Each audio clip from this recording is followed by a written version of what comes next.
Friends, ఈ పిల్లలు football ఆడడానికి గ్రౌండ్కి వెళ్తుంటారు. వీళ్ళు మా అన్నయ్య షాప్ ముందు నుంచి తీసుకెళ్తున్నారు. మా అన్నయ్య చేసే పని చూసి నన్ను వెక్కిరిస్తారేమో అని చెప్పి ఇటు నుంచి వద్దు, మనం గ్రౌండ్కి వెనక నుంచి వెళ్దాము అంటే ఇటుగానే కదరా షార్ట్ కట్, అటు వెనక నుంచి వెళ్తే చాలా దూరం అవుతుంది మనకి, పద ఇటుగానే వెళ్దాము అని చెప్పి వెళ్తూ ఉంటే మా అన్నయ్య చూడొద్దు అని చెప్పి అనుకుంటూ, రే ఉసేద్ ఎటు వెళ్తున్నావు వెళ్ళారా అని చెప్పి పిలుస్తూ ఉంటే, ఇదిగో అన్న వస్తున్నాను అని చెప్పి, ఎటు వెళ్తున్నావురా అని చెప్పి అంటే గ్రౌండ్కి ఫుట్బాల్ ఆడడానికి వెళ్తున్నాను అంటే, ఏంటి పంచర్ షాప్ వాడు మీ అన్న అని చెప్పి ఆ అబ్బాయిని వెక్కిరిస్తూ ఉంటారు. వీళ్ళ ముందు కావాలనే పిలిచి నన్ను వీళ్ళతో అవమానించేలా చేసావు, ఇప్పుడు నీకు సంతోషమేనా అని చెప్పి ఆ అబ్బాయి గ్రౌండ్కి వెళ్ళి ఆడుతూ, ఇప్పుడు చూడండి నేను ఎలా గోల్ కొడతాను అని చెప్పి తన గది దూరం పెళ్లి పడుతుంది. రే ఫుట్బాల్కి మొల దిగిపోయింది, ఈ ఫుట్బాల్ మనకి పనికిరాదు ఇక ఆడుకోవడానికి అని చెప్తే, రే ఎందుకు రాలా తన్నావు నువ్వు, ఈ ఫుట్బాల్ పాడు చేసావంటే, ఈ ఫుట్బాల్ ఆల్రెడీ పాడైపోయింది, పదరా నేను కొత్త ఫుట్బాల్ మా మమ్మీని డబ్బులు అడిగి కొనిస్తాను అని చెప్పి, అమ్మ నాకు ఫుట్బాల్ కావాలి, నా ఫ్రెండ్స్ అందరితో కలిసి ఆడుకోవడానికి ఫుట్బాల్ లేదు, కాస్త డబ్బులు ఇవి తెచ్చుకుంటాను అంటే, ఎంత ఖర్చు అవుతుంది బేటా అంటే, 1000 రూపాయలు అవుతుంది అంటే, ఏంటి 1000 రూపాయల, అంత డబ్బులు అయితే నా దగ్గర లేవు బెట్ట అని చెప్తే, రే నన్ను మీరిద్దరు క్షమించండి, మా మమ్మీ దగ్గర డబ్బులు ఇవ్వట అంటే, రే నువ్వు ఎందుకురా మరి బిల్డప్ ఇచ్చావు, మా నాన్న దగ్గరికి వెళ్ళినా బాగుండవు, కొనిచ్చేవాడు అని చెప్పి వీళ్ళిద్దరిని తీసుకుని వెళ్తాడు.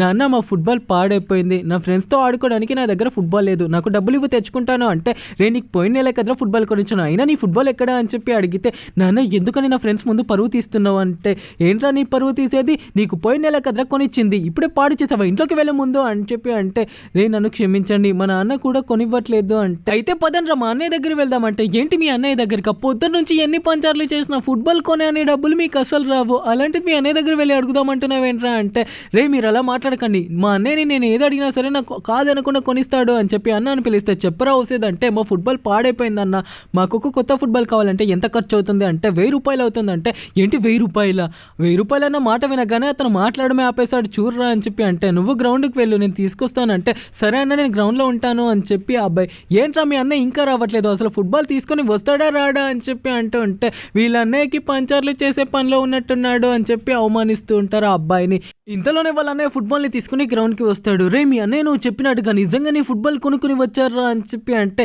ఏంటి నిజమా అని చెప్పి వెళ్ళి, అన్న నువ్వు నిజంగానే నా కోసం ఫుట్బాల్ని తెచ్చావా అని చెప్పి వెళ్ళి ఆడుకోరా అంటే, అన్న ఒక్క నిమిషం ఆగు, నీ చేయి చూపించన్నా, ఎందుకని వెనక దాచిపెడుతున్నావు, నాకు ముందు చూపించంటే, ఏమీ లేదు వెళ్ళి ఆడుకోరా అంటే, అన్న నీ చేయికి ఏమైంది, అసలు ఏం జరిగిందో చెప్పన్నా అంటే, అన్న ఈ ఐరన్ స్కేల్ని పీసెస్ లాగా కట్ చేసి ఇవ్వు, దీనికి నేను 200 రూపాయలు ఇస్తాను అంటే, అన్న ఈ పన్ను అత అవుతుందో లేదో అని చేస్తూ ఉంటే అతను చేయికి తగిలించుకుంటాడు. అయితే బ్లడ్ వస్తూ ఉంటే, అన్న చూసుకొని ఉండాల్సింది కదా అని చెప్పి, అంత బ్లడ్ వస్తుంది ఏంటన్నా, అనవసరంగా మీకు తెలియని పని మీతో చెప్పించిన అంటే, పర్వాలేదన్నా నేను ఏ పనైనా చేయగలనని వాళ్ళ తమ్ముడికి ఫుట్బాల్ కొనిచ్చడానికి ఆ పని చేస్తాడు, ఎందుకన్నా నువ్వు కష్టపెట్టుకుంటున్నావు, వాళ్ళన్న మాటలకి నేను నిన్ను అలా అనడం నాది తప్పు, నన్ను క్షమించన్నా అని చెప్పి అంటాడు. మీకోసం ఏదైనా చేస్తే మీ బ్రదర్ నేమ్ ఏంటో కామెంట్ చేయండి. For more videos please subscribe.